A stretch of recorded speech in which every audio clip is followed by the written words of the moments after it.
안녕하세요. 호주 바람입니다. 호주가 버섯 때문에 난리가 났습니다. 저희 집 앞마당에도 버섯이 날 때가 있는데요. 요즘엔 얼른 뽑아버리게 됩니다. 제가 버섯에 유독 신경이 곤두선 이유는 바로 이 여성 때문인데요. 그녀의 이름은 에린 트루디 패터슨. 인상에서도 뭔가 범상치 않음이 느껴집니다. 호주 범죄 역사상 최악의 살인범으로 손꼽히고 있는 일명 리옹가타 독버섯 살인 사건의 범인입니다. 이 사건은 호주는 물론 국제 언론에서도 많은 주목을 받고 있는 정말 끔찍한 사건인데요. 사건의 전말은 이렇습니다. 에린 트루디 패터슨은 2023년 7월 29일 별거 중인 남편과 시댁 식구 4명을 식사에 초대하였습니다.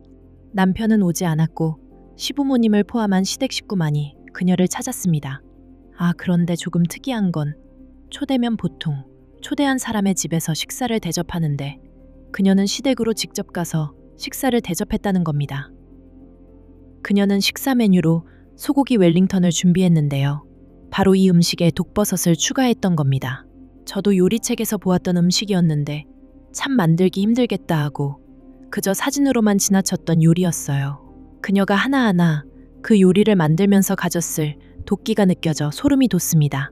그날 소고기 웰링턴이 포함된 점심 식사를 한 4명의 시댁 식구는 24시간 이내에 모두 병원에 입원했고 이후 심각한 간부전 진단을 받았습니다. 시부모님을 포함한 3명은 간 이식을 받았음에도 불구하고 6일 이내에 사망했고 1명은 7주 만에 기적적으로 회복되었습니다. 에린 패터슨 또한 구토와 복통 등을 이유로 병원에 갔으나 2 아이와 본인의 정밀 검사를 극구 부인하였습니다. 이걸 본 병원 측에서 수상하게 여겨 경찰에 신고했으며 결국 빅토리아 경찰과 주 보건당국의 조사에 따라 에린 패터슨은 2023년 11월 2일 체포되었고 2025년 4월 29일부터 빅토리아 대법원 배심원단 앞에서 재판을 받게 되었죠. 2025년 7월 7일 배심원단은 패터슨에게 3건의 살인 혐의와 1건의 살인 미수 혐의로 유죄를 선고했습니다. 여기서 한 가지 더 그녀에 관한 끔찍한 이야기가 있는데요. 그날 악마의 초대에 응하지 않았던 남편 사이먼 패터슨에 관한 것입니다.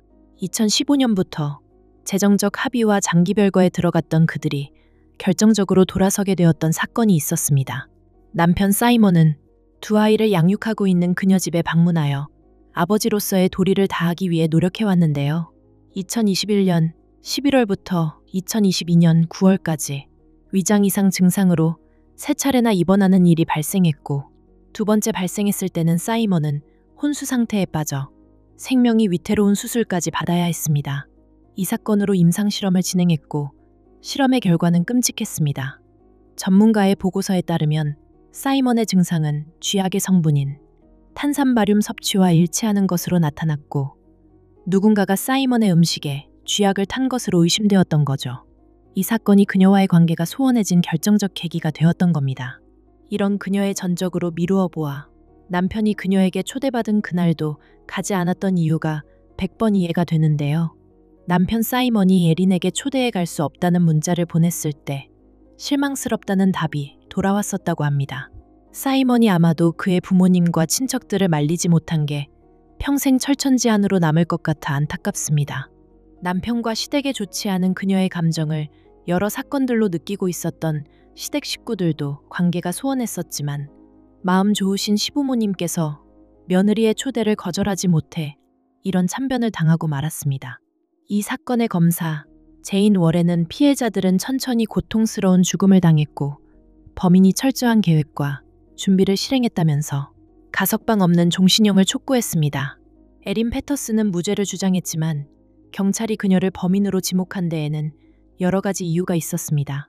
먼저 앞에서 말씀드린 남편에 대한 그녀의 끔찍한 보복에 대해서 남편이 증언했고요. 물론 병원 치료 기록까지 있었죠. 그리고 그녀가 식사 준비자이자 유일한 생존자였어요. 문제의 소고기 웰링턴은 소고기와 버섯이 메인이 되는 고급 요리입니다. 그런데 이걸 만든 에린뿐만 아니라 에린의 2 자녀는 아무렇지가 않았어요. 같은 음식을 먹었다면 왜 그녀만 멀쩡했나라는 의문이 당연히 수사 초기에 제기되었겠죠. 3번째로는 이 사건이 벌어진 곳이 바로 남편의 본가인 시댁에서 벌어진 것입니다. 물론 남편이 참석하지 못해서 화를 피할 수 있었지만 왜 하필 시댁의 식사에서 이런 일이 발생했는가 하는 의혹이 이어졌어요. 사실 이 부분이 범행 동기가 될 수 있는 부분이었어요. 남편과의 불화, 그리고 그녀의 이전부터 이어진 보복 패턴이죠. 결국 그것이 그녀의 남편 가족에게까지 진행이 되었다는 겁니다.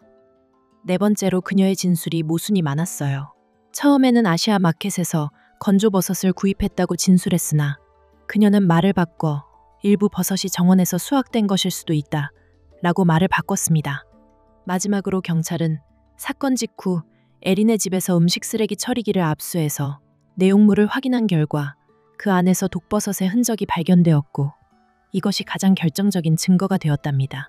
물론 사건 후에 에린도 자신도 아주 약간 아팠다고 했지만 병원 치료도 받지 않았고 그녀가 이 치명적인 음식을 함께 먹었다고 했지만 그녀는 왜 무사한지에 대한 의문이 해소되지 않았죠. 단순히 독버섯이 들어간 음식을 만들어서 그녀가 용의자가 된 것이 아니라 식사 제공자이자 유일하게 무사한 사람, 사망자들과의 관계, 그리고 진술의 모순, 또 그녀의 집에서 발견된 증거와 그녀의 의심스러운 행동 패턴 등이 그녀를 살인범으로 확신할 수 있었던 거죠. 그런데 재판에서 에린의 변호사가 판사에게 에린이 80대가 되었을 때 자유를 줄 수 있게 가석방의 기회를 달라고 호소했다네요. 사실 에린 패터슨은 약 400일 동안 멜번 서부 교회의 최고 보안 여성교도소 댐필리스 프로스트 센터 내 독방에서 지내고 있음을 확인했다고 합니다. 국제 기준에 따르면 장기 독방은 고문 수준으로 간주될 수 있다고 최대 15일 이내로 제한해야 한다고 권고하고 있지만 에린은 이 기준을 훨씬 초과했습니다. 사실 이것도 이유가 있었는데요.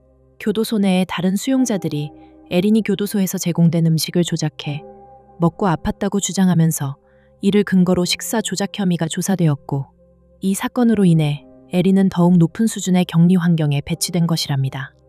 희대의 살인마, 에린에 대한 다른 수용자들마저도 왕따를 시켜버린 거였죠. 이걸 이유로 재판에서 그녀의 인권과 그녀가 받아야 할 권리를 잃었다고 했습니다. 그녀의 열악한 교도소 환경은 재판에서 공식적으로 참작 사유로 검토되었습니다. 사실 이 극악무도한 살인마의 교도소 내 인권을 생각해야만 하는지에 대해 화가 치미는데요.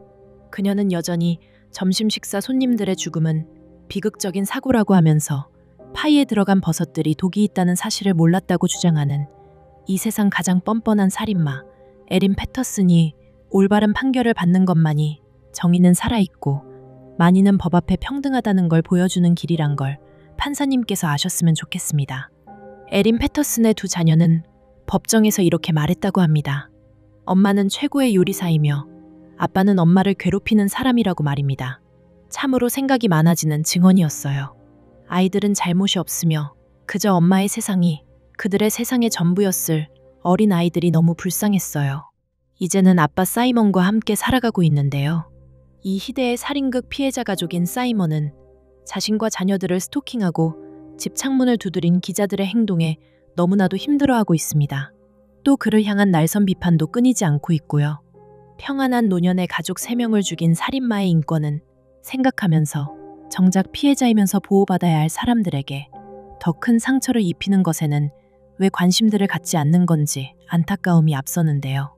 이 시대를 살아가는 모두가 함께 각성해야 할 일인 것 같습니다. 스트리밍 서비스인 스탠은 최근 역사상 가장 주목받는 형사사건 중 하나인 에린 패터슨 사건을 다룬 3부작 다큐멘터리 시리즈 데스켓 머더스를 발표했습니다. 9월 14일 호주 스트리밍 서비스에서 첫 방송되는데요.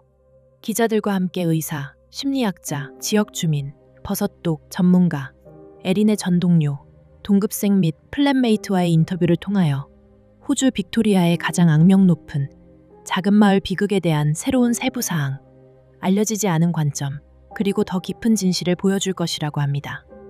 이번 다큐멘터리 제작이 피해자들에게 기억하고 싶지 않은 일들이 세상에 박제되는 좋지 않은 일로만 끝나는 것이 아닌 대중들로 하여금 정확한 진실에 다가서며 피해자들의 아픔을 진심으로 보듬는 방송이 되어주었으면 하는 바람을 가져봅니다.